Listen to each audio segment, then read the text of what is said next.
So, a couple of months after this movie released, I skimmed through all the MCU movies from Iron Man to Black Panther. I didn't put much focus into watching them all since most of them were just following one pattern. Hello and welcome to my movie review of Avengers Infinity War Iron Man. A guy gets superpowers, beats the bad guy who wanted to take over the world, and saves the day. Captain America, a guy gets superpowers, beats the bad guy who wanted to take over the world, and saves the day. Thor, a guy loses and then gets superpowers, beats the bad guy, and saves the day.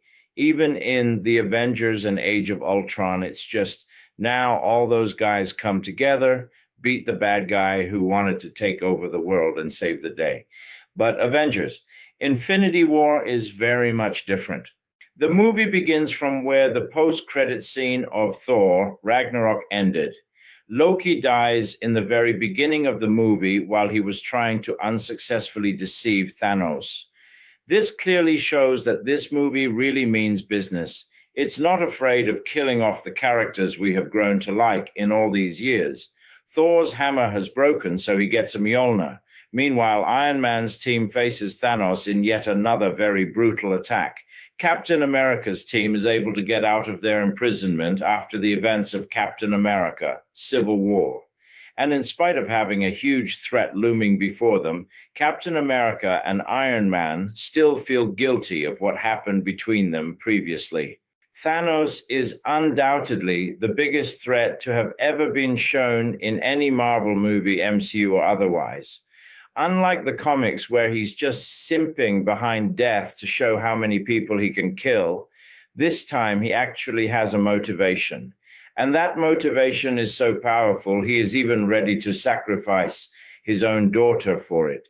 He has fought for many years to find the Infinity Stones, and there is no way that he will sacrifice his lifetime work over morals or ethics. Concepts like humanity, empathy, conscience don't hold him back anymore, as he was brought up by the Eternals, and in spite of being treated as one of them, he chose to part ways. Mortals don't matter to him anymore.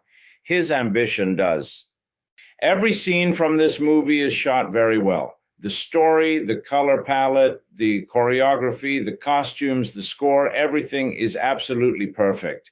The only part I had a problem with earlier was when Star-Lord learned about Thanos having killed Gamora, and then he punches Thanos till he wakes up and is stopped.